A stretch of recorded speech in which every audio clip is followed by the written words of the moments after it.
Well, today I have the absolute pleasure of interviewing Lawrence Akers from Melbourne, Australia.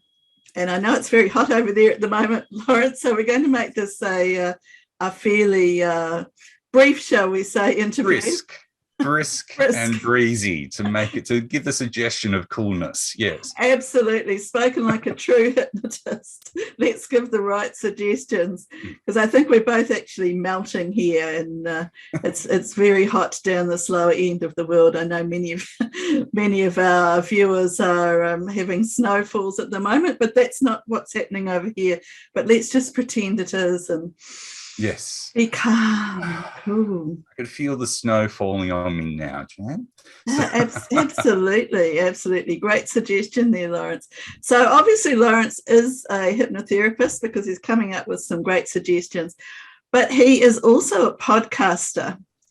Now, Lawrence, just tell us a little bit about what your podcast is about and how long you've been doing it, and just a few details about it. Sure. Well, in actual fact, I've done 2 podcasts over the past few years. So if we go back maybe about 4 or so years, I was doing a podcast called Outthink, which was a podcast aimed at mental health issues that impacted the LGBT community. Mm-hmm. And I did that for about 2 seasons. But then I kind of changed tact. I wanted to offer something back to my hypnotherapy community. And so I came up with this podcast called The Confident Hypnotherapist, which is actually a bit of a joke title. And it took until I had a guest named Rob McNeely to come on, who actually got the joke and pointed it out. And I was like, thank you. Someone kind of got it. But, I was thinking I wanted to do a podcast that really was something I related to.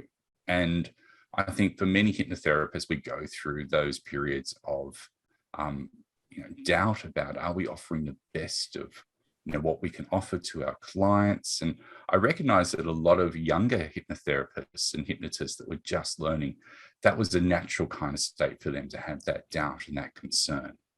And so I wanted to create a podcast that was speaking to some of the world's best hypnotherapists and hypnotists, and to find out from them what their own story was, what their own journey was. Did they have that same doubt when they first started? And if they did, what did they do to overcome that? Or, have they overcome it? In some cases, I had some world-class hypnotists saying, I still experience that sometimes. And how wonderful to have that normalized, and for people to recognize that this is a natural thing that we experience.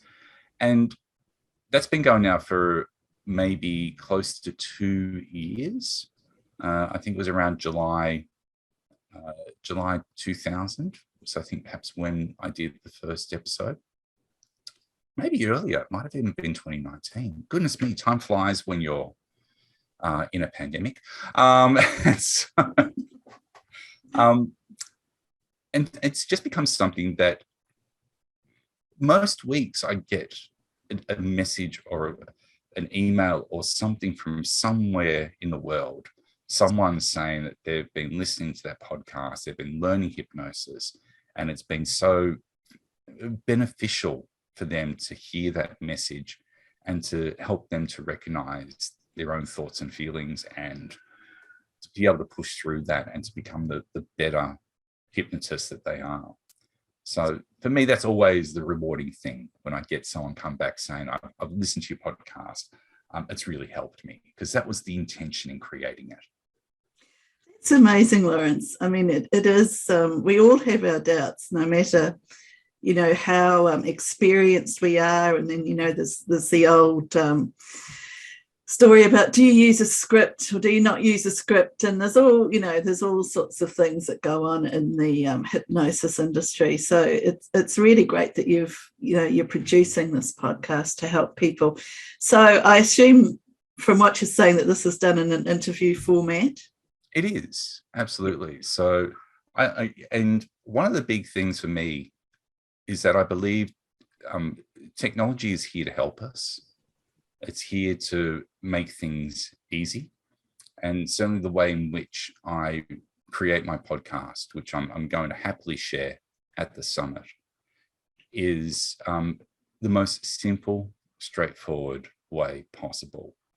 So if anyone is watching this and thinking that creating a podcast is outside of their ability, whether it's because they're, technophobic, or they don't have the right equipment, or they think they're too old, or any of those excuses that people tend to use when it comes to technology, I really hope if you watch my presentation, at the end of that, you might realize that perhaps it's a little bit easier, a little bit more accessible than what you think. And if you can create something that you're giving to the world and it's going to help change people's lives or change the relationship they might have with their problem, or whatever topic it is that you're going to niche on, then that's a really wonderful thing to do, isn't it? It just is fantastic. So I've forgotten what the original question was now. I've gone off on a ramble, and I don't think it really matters.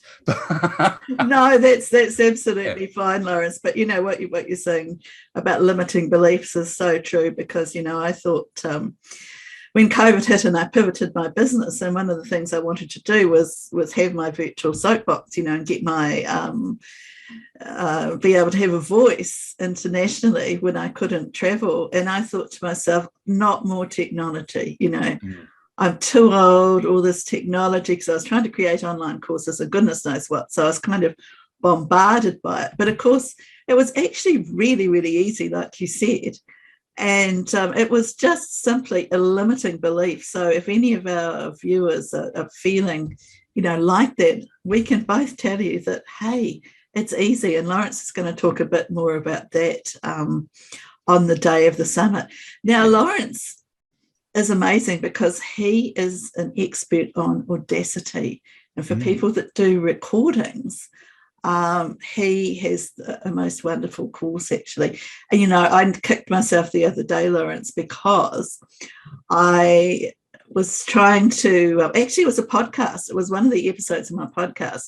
And so, the sound was split off from the video, and I changed it into an MP3, and then I was playing with it in Audacity, and there was just one little bit there that I needed to tweak up, and I thought, I should have done Lawrence's course. How many times? Just wrote me a line, Jan. I would have jumped on a Zoom and helped you.